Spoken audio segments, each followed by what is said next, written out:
video, we will be exercising the vastus medialis, the sartorius, the brachioradialis, the external obliques, the trapezius, and the infraspinatus. The first muscle we will be working out is the vastus medialis. The origin is linear as supera and medial side. The insertion is tibial tuberosity by patellar tendon. The location of the vastus medialis is part of the quadricep from the thigh. It is the most medial or inner of the quadricep muscles. The muscle is used to extend the leg at the knee and to stabilize the patella.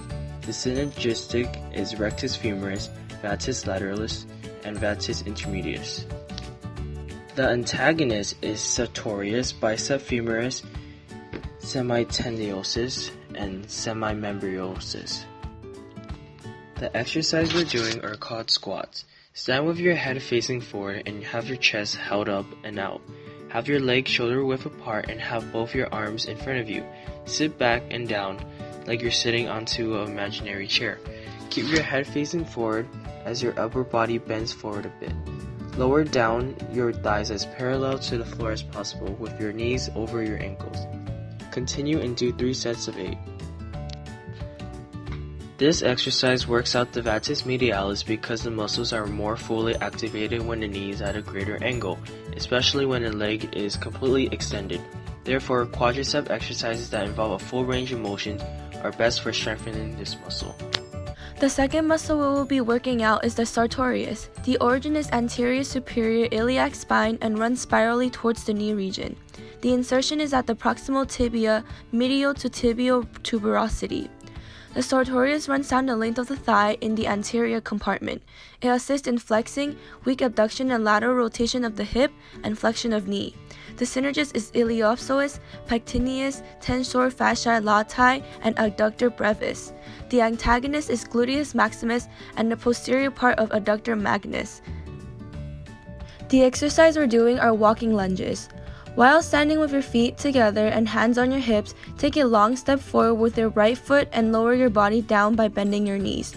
Once your right thigh is parallel to the floor and left knee is 1 inch above the floor, stand up and lunge forward with your left foot. Alternate each leg for a set of repetitions. Continue and do 3 sets of 8. During the lunge workout, the action of the bending of the knee when taking a single step forward results in both knee and hip flexion. As a result, the knee and hip joints are both worked out, which inadvertently results in the straightening of the sartorius muscle. The third muscle we will be working out is the brachioradialis. The origin is lateral supracondylar ridge of humerus. The insertion is styloid process of radius. The brachioradialis is located in the forearm.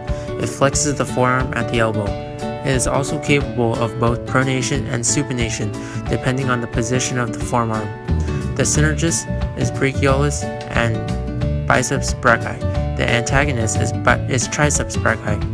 The exercise we are doing is the hammer curls. Stand up with your torso upright and a dumbbell on each hand being held at arm's length. The elbows should be close to the torso. The palms of the hand should be facing your torso. This will be your starting position. Now, while holding your upper arm stationary, exhale and curl the weight forward. Continue to raise the weight and do 3 sets of 8. During the hammer curls workout, the action of the contraction of the forearm results in the flexion of the forearm at the elbow. As a result, grip strength is able to be enhanced and makes activities such as those of pulling exercises easier. Thus, the brachioradialis is strengthened and exercised. The external obliques. The external obliques have an origin at the external surfaces of ribs 5 to 12. It has an insertion at the linea alba, iliac crest, and the pubis. The external oblique muscles cover the sides of the abdominal area. The intercostal and subcostal nerves connect the external oblique muscles to the brain. The external oblique muscles compresses abdominal walls and laterally rotates the trunk. The synergists of this muscle are the internal obliques, diaphragm, transverse abdominis, rectus abdominis, pyramidalis, and the levator ani.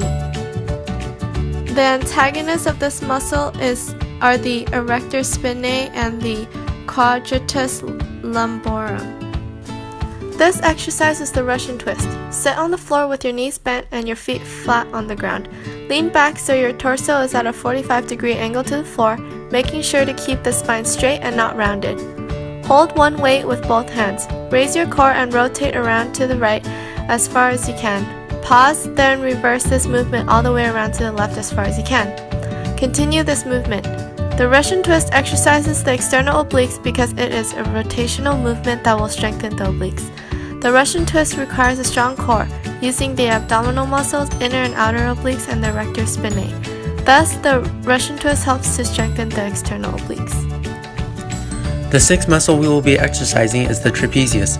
The origin is the medial superior nuchal line and the external protuberance of the occipital bone, ligamentum nuchae, and the spinous process of the C7T12.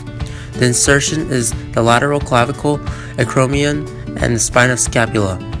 The trapezius creates a muscles column along the back portion of the neck.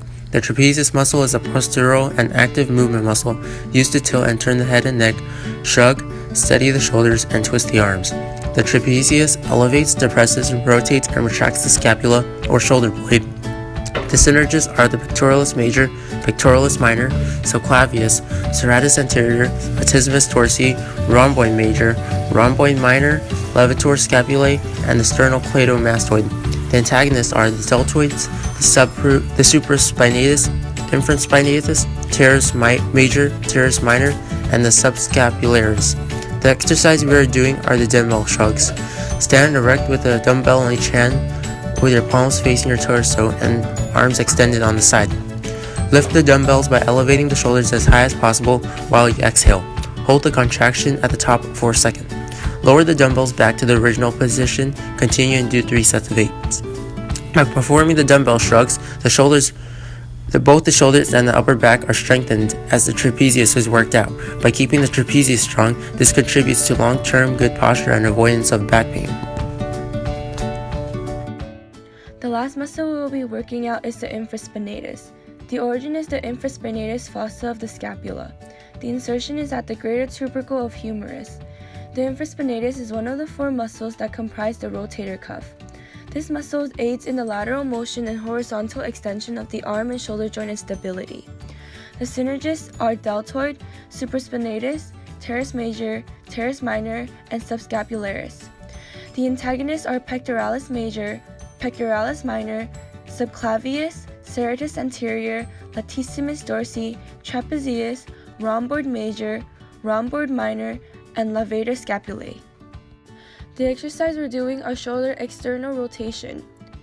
Position your arm into a 90-degree angle and tuck your elbow in, keeping it next to your body. Turn your arms outward while holding a dumbbell. Continue and do 3 sets of 8. The infraspinatus is part of the rotary cuff muscles, so by doing a partial rotation from the shoulder joint, you are strengthening the infraspinatus.